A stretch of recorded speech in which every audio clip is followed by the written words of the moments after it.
आपको मैंने समझाया, यहाँ 43% लोग रहते हैं जो हिंदी जानते हैं। ये हिंदी भाषी क्षेत्र है हमारा।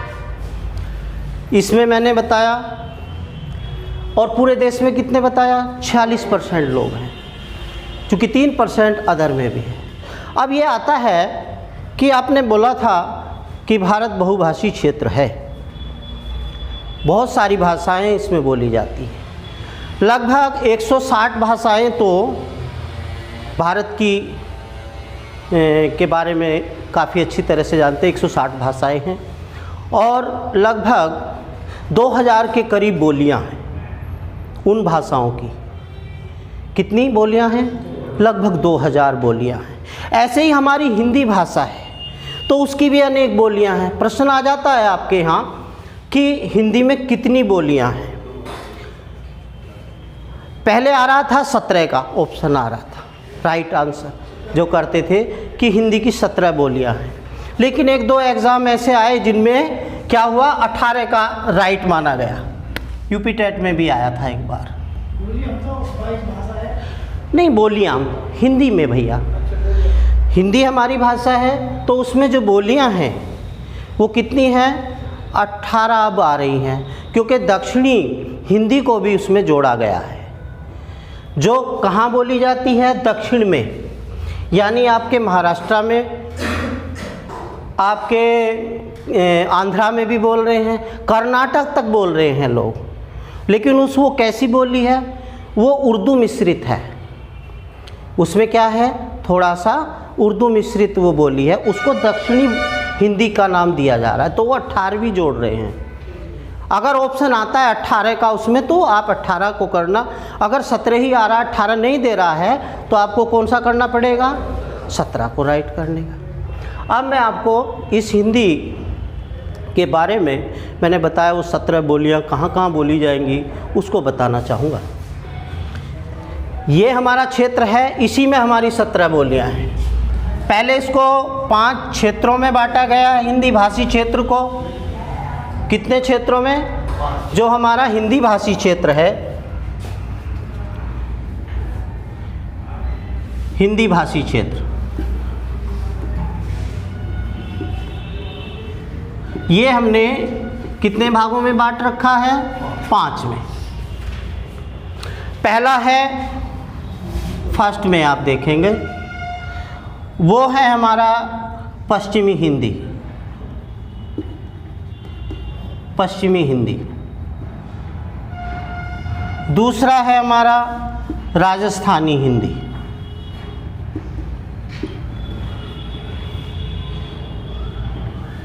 ये क्षेत्र हैं उसके। तीसरा है हमारा पूर्वी हिंदी।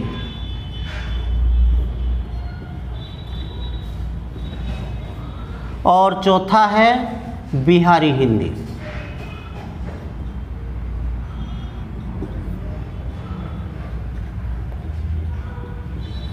और 5वां है हमारा पहाड़ी हिंदी।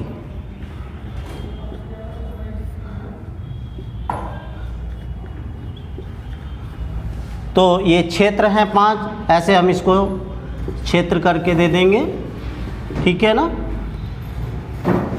ये है हमारे 5 क्षेत्र हैं। अब इनमें अलग अलग क्षेत्र को हम पढ़ेंगे। जो हमारा पश्चिमी हिंदी क्षेत्र है वो हमारा हिमाचल से शुरू होता है, वो सॉरी हरियाणा से शुरू होता है, उसमें अंबाला हमारा क्षेत्र आता है। और इधर उत्तराखंड का देहरादून और हरिद्वार जनपद का क्षेत्र आता है। फिर हमारी इधर होते हुए हम लोग पहुंच जाते हैं बुंदेलखंड तक।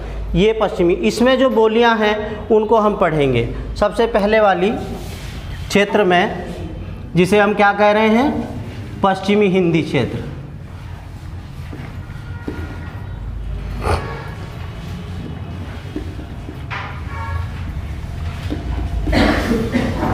इसमें बोलियां आती हैं सबसे पहले जिसे हम कहते हैं खड़ी बोली।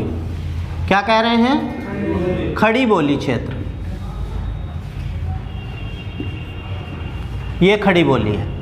ये कहाँ है, मैंने बताया आपको, आपके अम्बाला से शुरू हो रही है, देहरादून इधर उत्तराखंड में, फिर हमारा ये जो सहारनपुर है, बिजनौर है, आपका मुजफ्फरनगर, मेरठ होते हुए बागपत, शामली, ये पूरा क्षेत्र आता है इसमें, समझ रहे हो, अमरोहा तक, मुरादाबाद तक ये हमारी बोली है।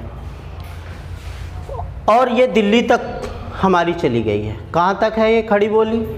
खड़ी बोली हमारी दिल्ली तक, दिल्ली तक हमारी ये आती है पूरा, ठीक है। इसमें हमारा गाज़ियाबाद वगैरह ये सब दिल्ली से लगते हुए क्षेत्र, यहाँ पे हमारी खड़ी बोली है। इसका दूसरा नाम क्या है? अगर नाम पूछ लें तो उसे कहेगा कोरवी हिंदी। कौन सी है वो? कोरवी, ये बोली है। इसमें ये बोलियां हैं हमारी, ठीक है ना, ये बोली है, पहली बोली है। उसके बाद दूसरी इसी में आती है हमारी हरियाणवी।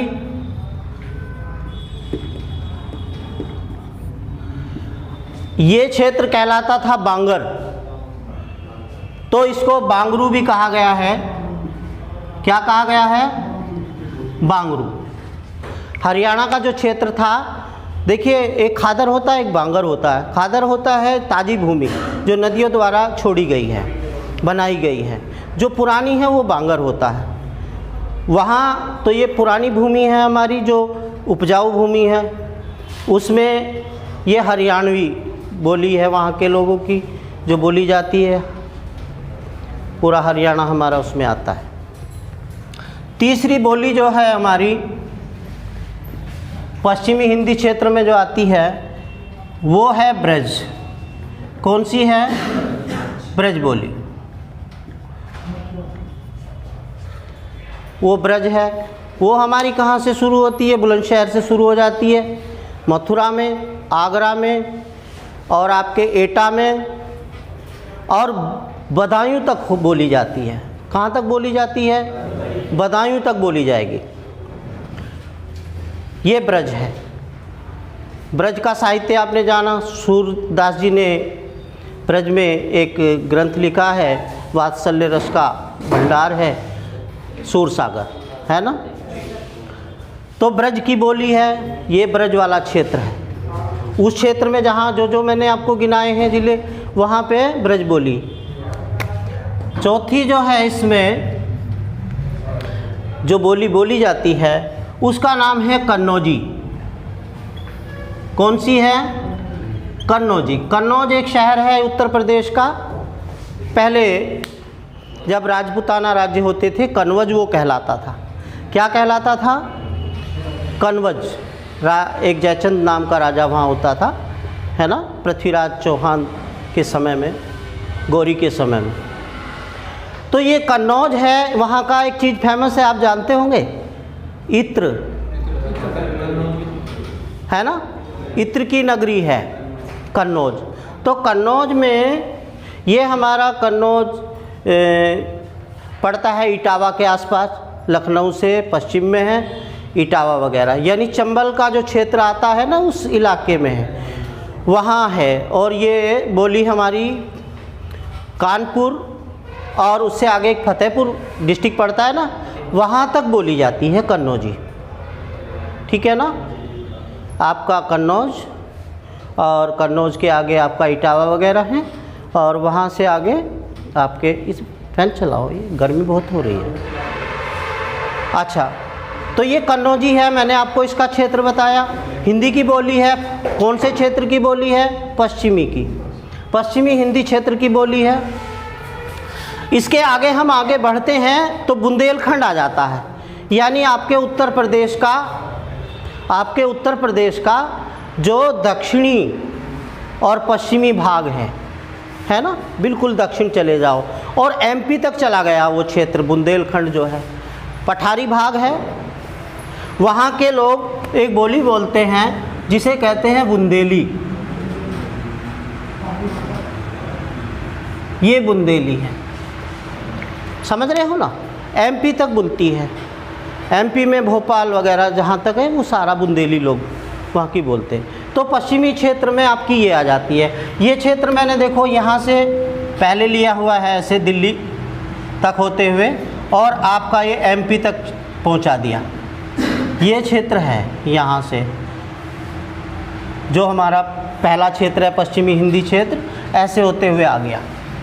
सॉरी, यहाँ हरियाणा भी इसमें भी आया था, दिल्ली और हरियाणा भी है, ये वाला क्षेत्र है। तो इसमें ये हरियाणवी हो जाती है और भाई ये हमारी दिल्ली से ये हो जाती है आपकी खड़ी बोली, और ये होता है हमारा ब्रज, और यहाँ हो जाती है कन्नौजी, और ये हो जाती है बुंदेली। ऐसे करके आप देखेंगे, ठीक है ना।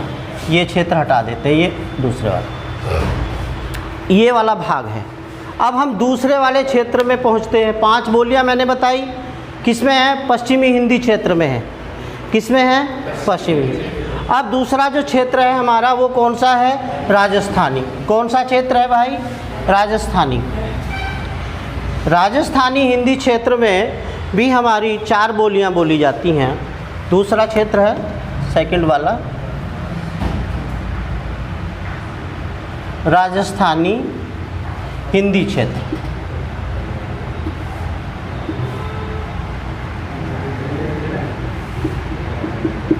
ये वाला, ये हटा देता हूँ। इसमें जो बोलियां बोलती हैं, सबसे पहले आप राजस्थान को, जो हमारा डिजर्ट है ना पूरा सूखाग्रस्त, जो थार का मरुस्थल के नाम से जाना जाता है, राजस्थान वाला वो बिल्कुल एकदम क्या कहेंगे, पश्चिमी राजस्थान है। कौन सा राजस्थान है? पश्चिमी। तो उसमें एक बोली बोली जाती है जिसका नाम है मारवाड़ी। क्या नाम है उसका? मारवाड़ी हिंदी है वहाँ, ये है। कौन सी हिंदी बोली जाती है वहाँ? राजस्थानी हिंदी में मारवाड़ी। उसमें जो ज़िले आते हैं आपके, वो आते हैं जैसलमेर, बाड़मेर,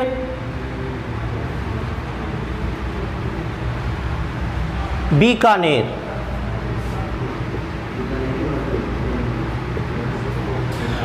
यानी हरियाणा से लेकर के और गुजरात तक का जो पश्चिमी राजस्थान है उसमें ये ज़िले आते हैं। ये ज़िले वहीं बॉर्डर वाले ज़िले हैं। वहाँ पर जो बोलती है उसका नाम है मारवाड़ी हिंदी। कौन सी बोली है? मारवाड़ी हिंदी की बोली, हिंदी की मारवाड़ी बोली है, राजस्थानी हिंदी है।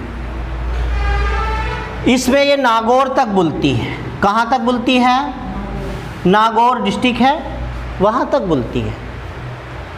कुछ वहाँ ज़िले पूछ लेता है, मारवाड़ी हिंदी, मारवाड़ी बोली जाती है, कौन सा, कोई ज़िला दे देगा इनमें से, है ना।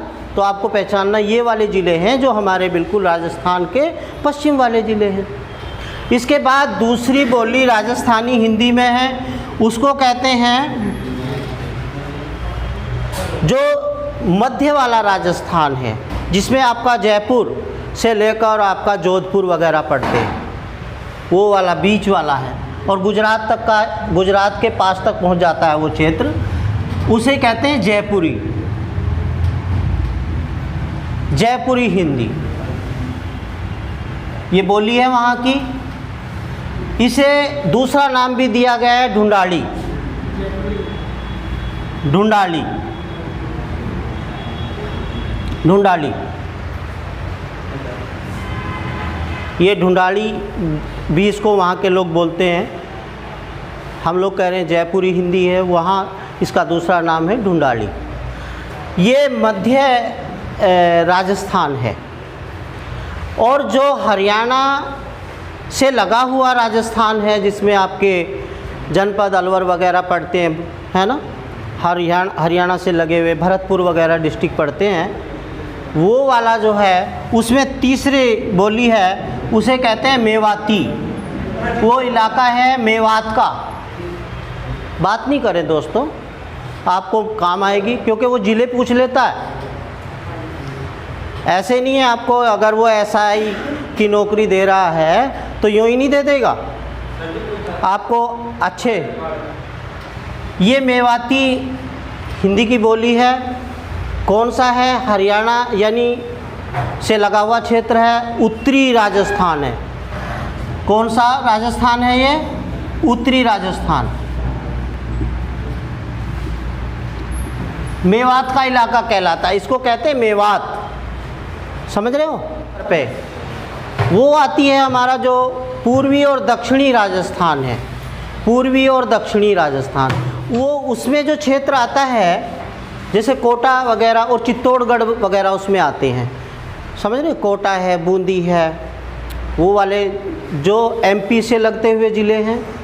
और मालवा का एक पठार है, वहाँ पे भारत में एक मालवा का पठार के नाम से जाना जाता है। राजस्थान में भी कुछ हिस्सा उसका है, समझ रहे हो ना? वो वाले ज़िले जो मालवा के पठार में आते हैं और वो राजस्थानी ज़िले हैं, वहाँ पे भी ये हमारी राजस्थानी हिंदी बोलती है, इसलिए इसको कहा गया मालवी। क्या कहा बोली को इसको? ये मालवी है, वहाँ के मालवा के लोग जो बोलते हैं, है ना, वहाँ ये मालवी हिंदी है। राजस्थानी थी ना, चित्तौड़गढ़ तक मैंने बताया, वहाँ तक ये है, जिसे आप लोग वीरभूमि चित्तौड़ महाराणा प्रताप के उससे जानते होंगे ना, तो वो मालवा के पठार में आता है वो क्षेत्र, इसलिए वहाँ की बोली को कहते हैं कि ये मालवी हिंदी है हिंदी हमारी राजस्थानी हिंदी है, लेकिन बोली क्या है वो? मालवी हिंदी की, मालवी है। कितनी आ जाती हैं हमारी? चार बोलियाँ हमारी राजस्थानी में आती हैं, 5 हमारी पश्चिमी हिंदी क्षेत्र की बोलियाँ हैं, कितनी हो जाती हैं? 9। अब हम इसे हटाते हैं फिर तीसरे नंबर पे, ये तो आपने नोट कर लिया होगा, रब कर देता हूँ। अब दोस्तों तीसरा जो क्षेत्र आता है कौन सा है आप बोलो? मैंने नोट कराए थे पूर्वी हिंदी।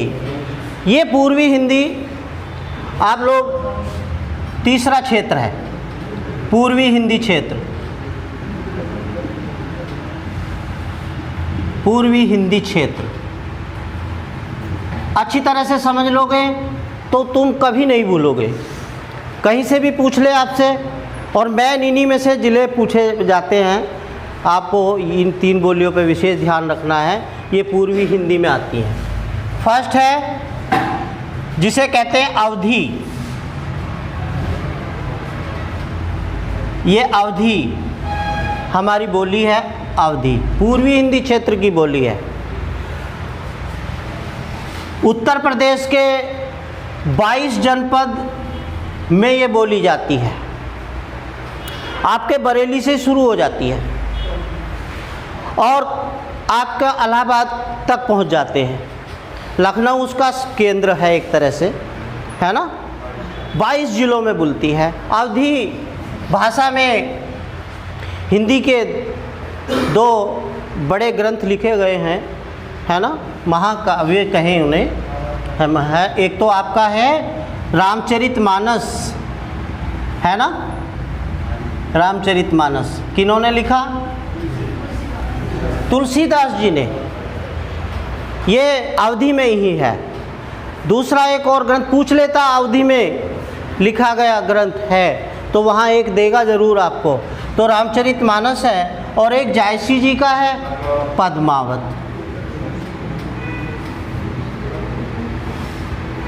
ठीक है ना भाई, ये ध्यान रखना, ये अवधी के 2 बड़े ग्रंथ हैं। काफ़ी बड़ा क्षेत्र इसके अंदर आता है ना। लखीमपुर खीरी वगैरह से लेकर के, और इधर से मैंने बताया बरेली से, और आपके वहाँ जौनपुर वगैरह तक और पहुँच जाते हैं, इलाहाबाद के नज़दीक, वहाँ तक ये बोली है। हाँ, कुछ थोड़ा सा पूर्वी उत्तर प्रदेश छूट जाता है, जिसमें गोरखपुर से लेकर के और बलिया तक वाला जो क्षेत्र है, जो हमारा बिहार से लगता हुआ उत्तर प्रदेश है, वो इसमें नहीं आता। उसमें एक और बोली आएगी, मैं बताऊंगा, जो उनसी बिहारी हिंदी हमारी है, वो आती है। तो ये ज़िले 22 ज़िले उसमें आते हैं, बाराबंकी वगैरह, ये जो आप जाएंगे तो वहाँ सारे वो ज़िले वही है। दूसरी बोली जो हमारी पूर्वी हिंदी की है उसमें आती है बघेली।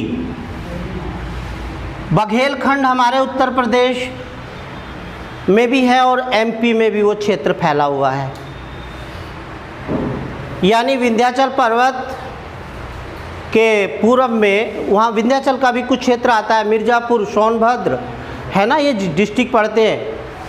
और यानी इलाहाबाद से लेकर के वाराणसी और मिर्ज़ापुर, आपका सोनभद्र डिस्ट्रिक्ट, और उधर आपके एमपी वाले ज़िले जो है नीचे की ओर आप पहुंच जाएंगे कटनी तक, है ना, वहाँ तक सागर वगैरह जो सतना उतना जो इसमें पड़ते हैं डिस्ट्रिक्ट एमपी में, वहाँ तक ये बघेलखंड है। और इधर चित्रकूट तक वो फैला हुआ है। कहाँ तक फैला हुआ है यूपी में? चित्रकूट तक। चित्रकूट डिस्ट्रिक्ट भी उसी में आता है। और बाकी जो इधर था वो सारा बुंदेलखंडी था, उसमें बुंदेली बोलती थी। बघेली का मैंने क्षेत्र बताया आपको, इलाहाबाद से लेकर इलाहाबाद, वाराणसी और ये नीचे वाले ज़िले एमपी तक चले गए हैं, वहाँ तक है। ये दूसरी बोली थी पूर्वी हिंदी की। तीसरी बोली जो है वो इसमें है छत्तीसगढ़, एक हमारा राज्य आता है। कौन सा? छत्तीसगढ़ राज्य है। वहाँ पर जो बोली बोलती है उसे छत्तीसगढ़ी कहते हैं। छत्तीसगढ़ में हिंदी है, वो भी हमारी हिंदी है। कौन सी हिंदी है बताओ? पूर्वी हिंदी है, वो पूर्वी हिंदी क्षेत्र है हमारा। पूरे रायपुर वगैरह तक आपकी जो बोली हिंदी की बोल रहे वो भी बोलते हैं, आपकी समझेंगे वो पूरी। तो वो बोली जो है उनकी क्या कहलाएगी? छत्तीसगढ़ी। छत्तीसगढ़ के लोग बोल रहे हैं इसलिए उसका नाम रखा है छत्तीसगढ़ी। है हिंदी हमारी, किसकी बोली है? पूर्वी हिंदी की बोली है। समझ में आ गया आपको? इसके बाद जो हमारा चौथा क्षेत्र है जिसको मैं बता रहा था आपको, उसको हम कह रहे हैं बिहारी हिंदी क्षेत्र। कौन सा है? बिहारी हिंदी क्षेत्र।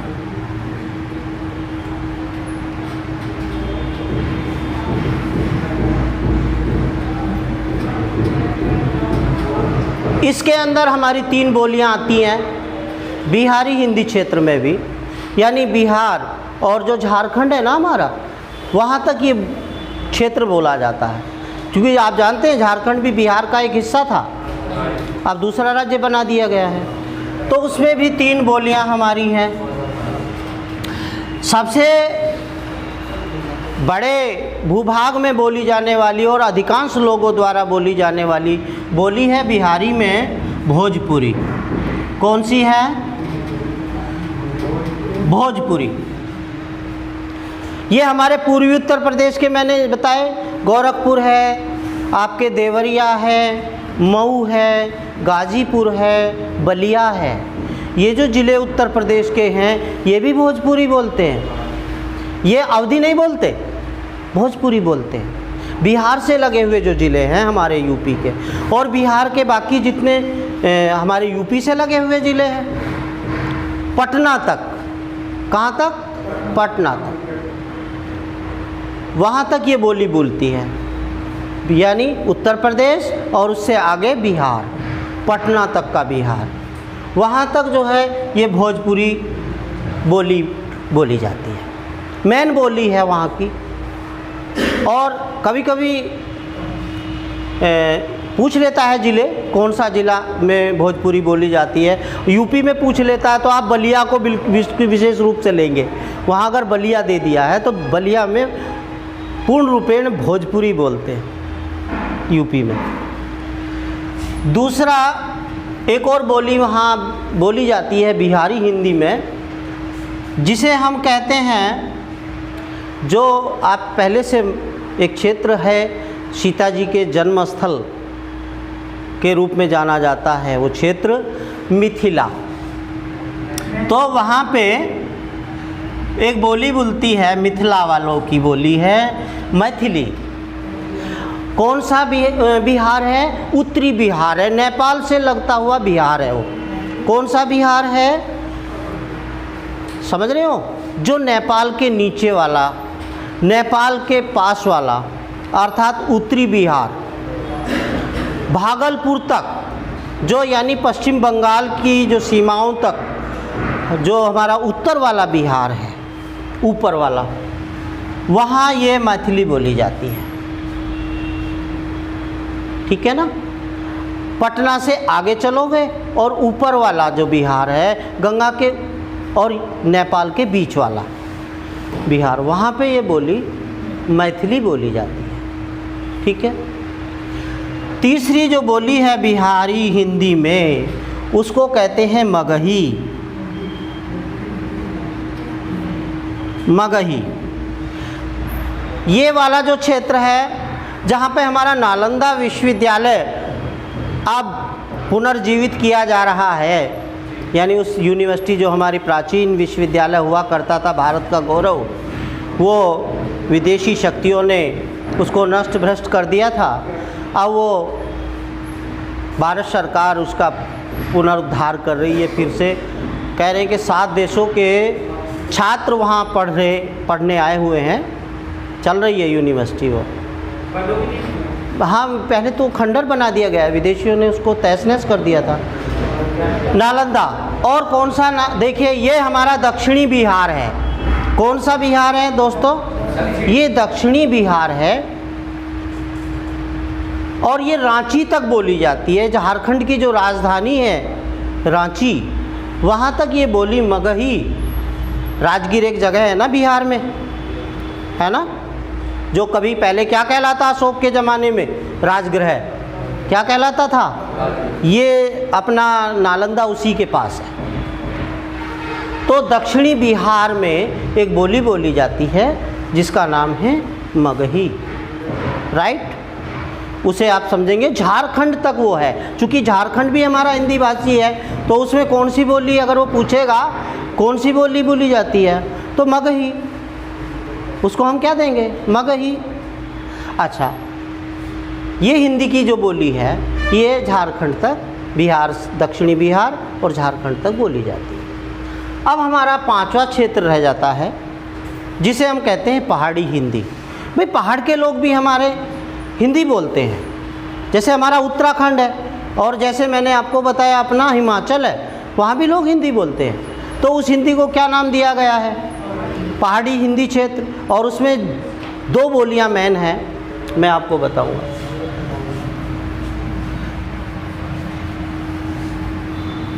पांचवा क्षेत्र है हमारा। मैंने 5 क्षेत्रों में हिंदी को बांटा और उसके बाद ये 5वें क्षेत्र का, इसे आपने कहा पहाड़ी हिंदी क्षेत्र। कौन सा हिंदी क्षेत्र है? पहाड़ी हिंदी क्षेत्र।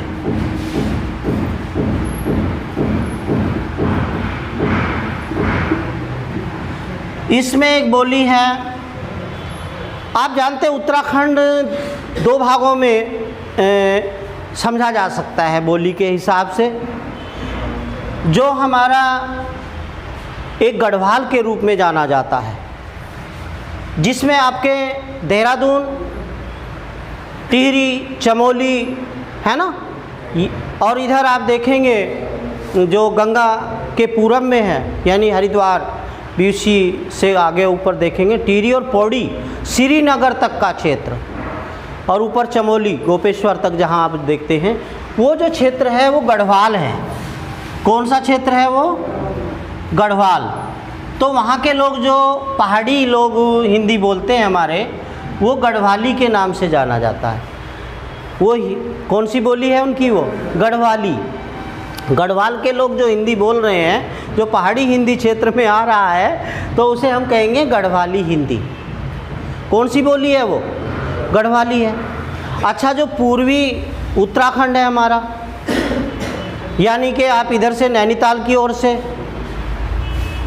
अल्मोड़ा और नैनीताल, पिथौरागढ़ और ऊपर अपने आगे तक पहुंचोगे चाइना के बॉर्डर तक। दोस्तों बात सुने, वहाँ पे दूसरी वो क्षेत्र कहलाता है कुमाऊं। क्या कहलाता है? तो कुमाऊनी, ये वहाँ की बोली। कुमाऊँ वो क्षेत्र कहलाता है, तो वहाँ की जो हिंदी है उसे कहते हैं कुमाऊनी। अब आप क्षेत्र से भी जान गए, ज़िले भी आप पहचान लेंगे, क्योंकि पूछेगा आपसे, क्वेश्चन करेगा इस तरह के कि कुमाऊनी बोली जाती है। तो वहाँ वो देहरादून में नहीं बोली जाएगी, कहाँ बोलेगी? नैनीताल में, हल्द्वानी में, अल्मोड़ा में। और गढ़वाली कहाँ बोलेगी? टिहरी में, चक्रोता में, और आपके क्या नाम, देहरादून में, चमोली में, गोपेश्वर में, श्रीनगर में, पौड़ी में, कोटद्वार में, है ना, या लैंसडाउन में। तो ये गढ़वाली बोलेंगे। वहाँ कौन बोलेंगे? गढ़वाली। तो गढ़वाली अलग है और कुमाऊँ, दो क्षेत्रों में हमारा उतरा। और इस गढ़वाल से लगता हुआ हमारा हिमाचल है, ठीक जानते हो ना, गढ़वाल से ही लग रहा है हिमाचल, जिसमें आपके शिमला तक। ये जो लोग क्या बोलते हैं, ये भी यही बोलते हैं, पहाड़ी हिंदी, ठीक है ना। तो वो गढ़वाली में ही हम गिनते हैं उसको, एक सी है उनकी। तो कितनी हो गई भैया? ये 5 क्षेत्र हो गए। मैंने आपको 5 हमारे पश्चिमी हिंदी की बोलियां थी, 4 राजस्थानी थी, कितनी? 9, 3 हमारी पूर्वी थी और 3 हमारी बिहारी थी, 15, और 2 हमारी ये है ना। तो 17 हो गई। और 18वीं मैंने एक और बताई है। अगर 18 का ऑप्शन आता है तो बाकी का जो हमारा एमपी से लेकर के महाराष्ट्र, आंध्रा और कर्नाटका तक में जो हिंदी बोली जा रही है उसको दक्षिणी हिंदी कह रहे हैं। क्या कह रहे हैं उसको? दक्षिणी हिंदी या दक्षिणी हिंदी। तो उसको आप 18वीं में गिन के, अगर 18 का ऑप्शन आता है तो वो 18वीं लगा देना। अगर 17 का आ रहा है तो 17 को राइट करना है, 18 अगर नहीं दिया हुआ है, नहीं तो फिर वो 18 को आपको दक्षिणी हिंदी जो है, दक्षिणी हिंदी जिसे कह रहे हैं, उसको गिन रहा है। नहीं तो आप 17 को पक्का माइंड में रखिएगा, क्योंकि 1-2 एग्ज़ाम में 18 आ गया, इसलिए उसको मुझे बताना पड़ रहा है कि वो 18वीं हमारी जो बोली है हिंदी की, वो दक्षिणी हिंदी है और वो उर्दू से प्रभावित है। किस? उर्दू भाषा से प्रभावित है, ठीक है ना, उससे। अब वहाँ एक क्वेश्चन और आपसे पूछेगा। आप जानते हैं हिंदी के बारे में कि इसके विकास से संबंधित क्वेश्चन आ जाता है। हिंदी का विकास क्रम पूछ लेता है कभी कभी। क्या करेगा? हिंदी का विकास क्रम है, अर्थात हिंदी कहाँ से आई, कैसे विकास हुआ इसका, तो उसे विकास क्रम के बारे में उस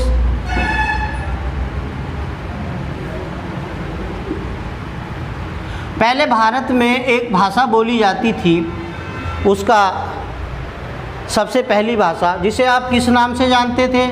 संस्कृत के नाम से। किसके नाम से जानते थे? संस्कृत।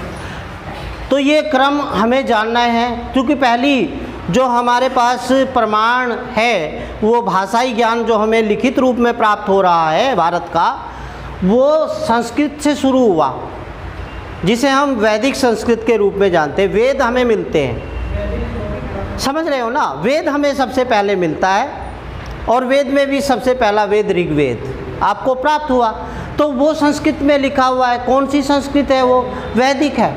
तो यानी कि संस्कृत है, तो सबसे पहली भाषा भारत की हुई संस्कृत। उसके बाद कुछ समय बाद एक और आपको एक भाषा और मिलती है, पाली। उसके बाद फिर आती है प्राकृत। ठीक, समझ रहे हो? पहले आपको संस्कृत, फिर पाली, फिर प्राकृत, फिर उसके बाद आपको क्या मिलता है? अपभ्रंश, और उसके बाद अवहट। ठीक, और फिर हिंदी। फिर क्या आई हमारी? हिंदी। क्वेश्चन ये भी कर लेता है कि संस्कृत का अपभ्रंश कौन सी भाषा थी? तो संस्कृत का क्या किया होगा? कुछ अपभ्रंश किया, कुछ साधारणीकरण किया, उसका सिंपल बना लिया, बोलने में कठिन ना लगे, तो ये पाली थी। पाली का अपभ्रंश क्या हुई? प्राकृत हुई। प्राकृत का अपभ्रंश क्या हुई? अपभ्रंश हुई, और अपभ्रंश का अवहट हुई, और अवहट का क्या हुई? फिर हिंदी हुई। ये इसका विकास क्रम है, इसे इस क्रम में जानना है। ये नहीं है कि संस्कृत के बाद प्राकृत लगा दिया, वहाँ देगा ना वो 4 इस तरह के आपको सेट बना के देगा, तो आपको एक सेट चुनना है उनमें से। तो ये क्रम आपको जानना है, ये हमारा हिंदी का विकास क्रम है। राइट, समझ में आया होगा। हिंदी हमें ये भी पूछ लेता कब से हमें हिंदी पढ़ने को, है ना, हिंदी के दर्शन कब हो रहे हैं? ये 7वीं शताब्दी में हो रहे हैं। कब हो रहे हैं? 7वीं शताब्दी में से हिंदी हमें मिल जाती है ग्रंथों में, है ना। जो हमारा राजपूत काल है ना, उसमें जो कवि लोग हुए हैं, सबसे पहले कविताओं में हिंदी मिलती है हमें, ठीक है ना, कवियों ने लिखा हुआ है, तो वे ग्रंथ हैं। जैसे रासो ग्रंथ आए ना, रासो, वे सारे ग्रंथ वही थे, वहाँ हमें हिंदी मिली, ठीक है। ये क्रम आपको याद रखना है। फिर वो पूछेगा कि हिंदी जो हमारी 5 क्षेत्रों में हमने पढ़ी है, हिंदी को कितने क्षेत्रों में बांट के पढ़ा है? उन 5 क्षेत्रों में वो अलग अलग क्षेत्रों के हिसाब से पूछेगा कि ये किस अपभ्रंश के हिंदी क्षेत्र हैं। जैसे हम बिहारी को लेते हैं, बिहारी हिंदी क्षेत्र, बिहारी हिंदी क्षेत्र जो है उसका एक अपभ्रंश है।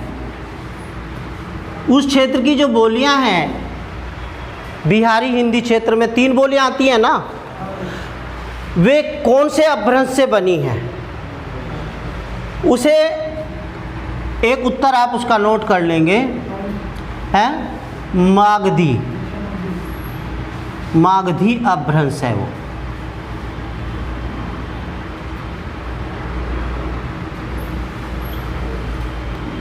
ये जो बोली है बिहारी हिंदी की, तीनों बोलियां कौन कौन सी हैं आपकी? भोजपुरी,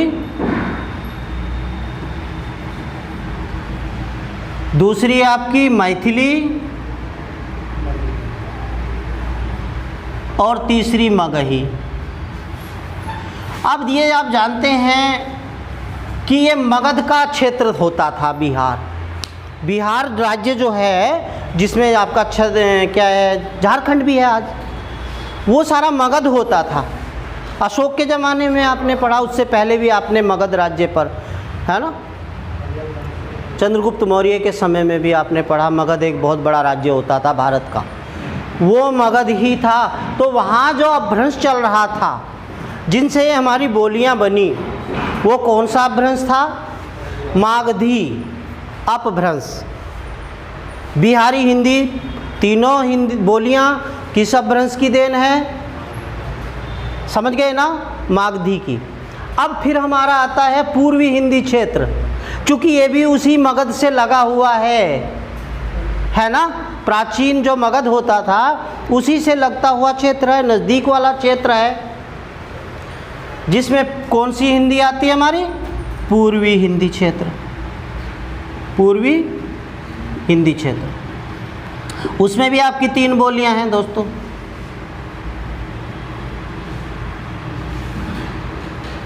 ये कौन से अपभ्रंश का है? फिर कहते हैं ये पूरा नहीं है मागधी, अर्ध मागधी है, यानी आधा फिर ये इधर वाली से प्रभावित होगा, पश्चिमी हिंदी से प्रभावित होगा, और आधा पूरब से होगा। बीच में आ गए ना वो लोग, ठीक है, समझ रहे हो ना। तो ये जो क्षेत्र है यो है अर्ध मागधी।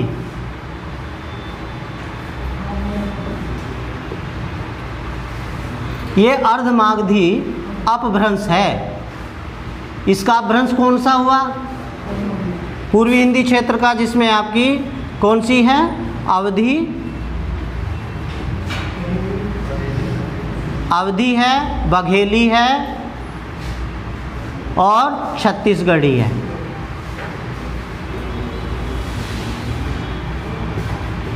ये वाली बोलियां हैं इसकी।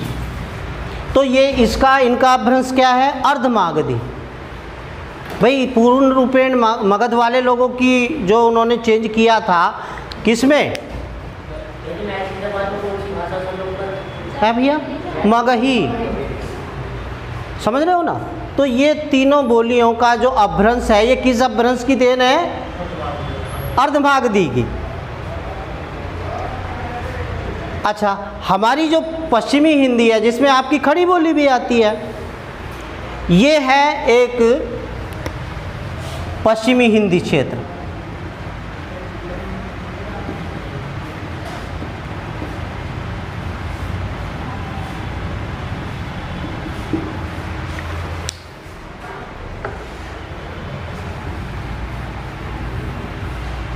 पश्चिमी हिंदी जो क्षेत्र है हमारा, इसका जो अपभ्रंश है ये सौरसैनी है।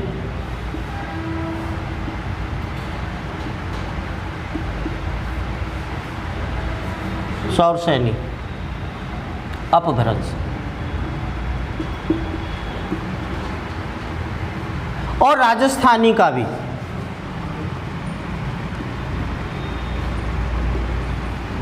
राजस्थानी हिंदी क्षेत्र का भी,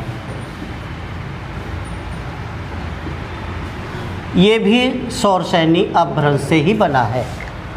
इन दोनों के लिए आप क्या बताएंगे? ठीक है ना, ये सौरसैनी अपभ्रंश था।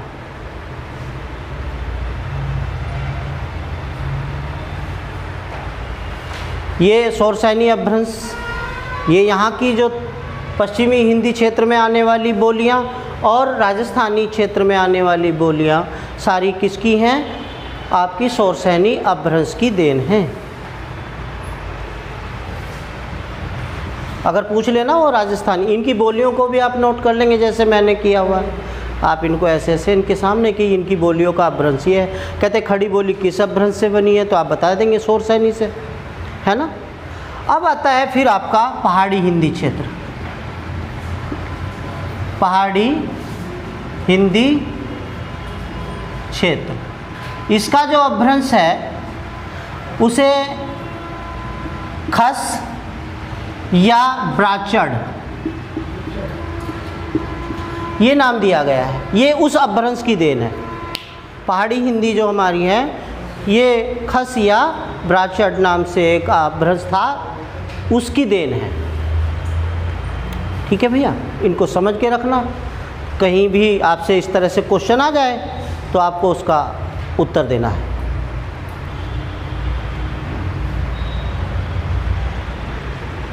हमने जान लिया ये क्षेत्र हमारा हिंदी भाषी है, इसमें इतनी बोलियां हैं, समझ गए ना। 17 और 18 का जो आपको बताए हैं वो सारा आपको ध्यान रखना है। फिर आपको विकास क्रम की बात बता दी, आपका जो है अपभ्रंश की बात आपकी हो गई कि हमारे पांचों हिंदी क्षेत्र किस किस अपभ्रंश की देन है ना, वो जो हिंदी की बोलियां हैं हमारी। इसके बाद वो कहता है, क्वेश्चन करेगा कि हिंदी को भारत की राजभाषा का गौरव कब प्राप्त हुआ। आप जानते हैं कि हमारे भारत का एक संविधान बनाने के लिए एक समिति बनी थी, सभा बनी थी जिसका नाम था संविधान सभा। तो भारत की राजभाषा कौन सी भाषा होना चाहिए ये उन्होंने निर्णय किया 14 सितंबर 1949 में। कब निर्णय किया? संविधान में उन्होंने वर्णित किया 343 अनुच्छेद में, और संविधान का वो भाग है 17। संविधान के कौन से भाग में किया? भाग अगर पूछे तो संविधान के 17 भाग कौन सा होगा? 17।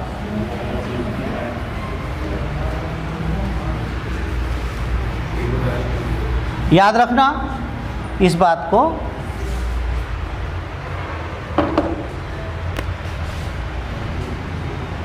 संविधान सभा हमारी होती थी जिसने संविधान का निर्माण किया। संविधान सभा का निर्णय हुआ कि हिंदी भारत की राजभाषा होनी चाहिए। उन्होंने संविधान के भाग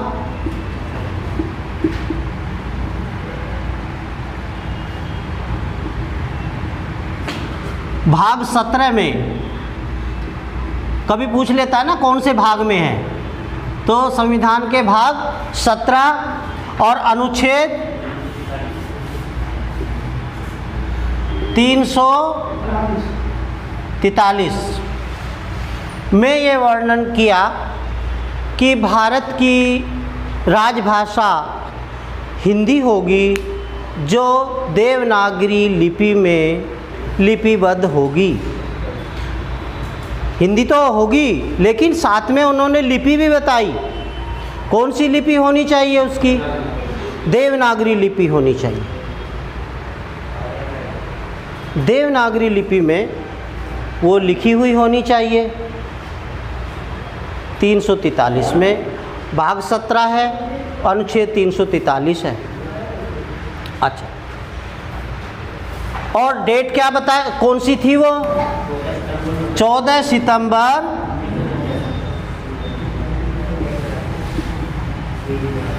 1949,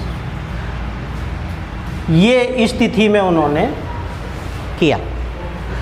अब क्वेश्चन ये भी आ जाता है ना, कि हिंदी दिवस कब मनाया जाता है? तो 14 सितंबर को याद रखना। हाँ,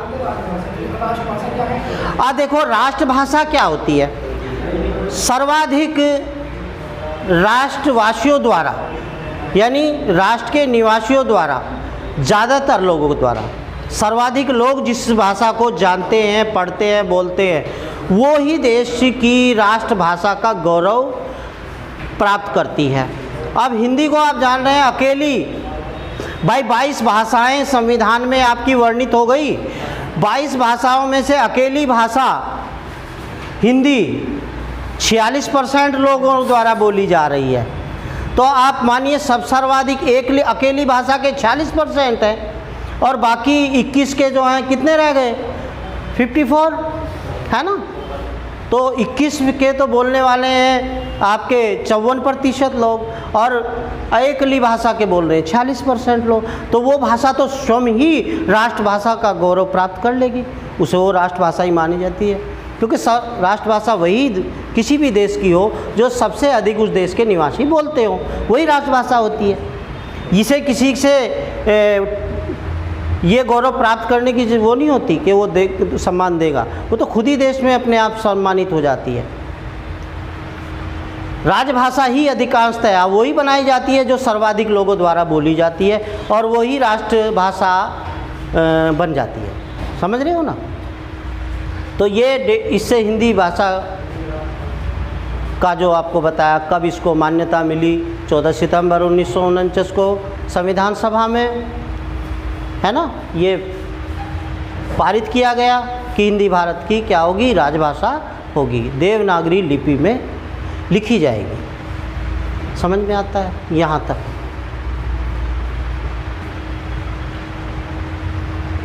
हिंदी के मेन जो है यही सब टॉपिक आपके वहाँ से शुरू कर रहे थे हमने, इसे जाने। अगर कोई चीज़ और सब आपको दिमाग में आ रही हो तो पूछ लीजिएगा।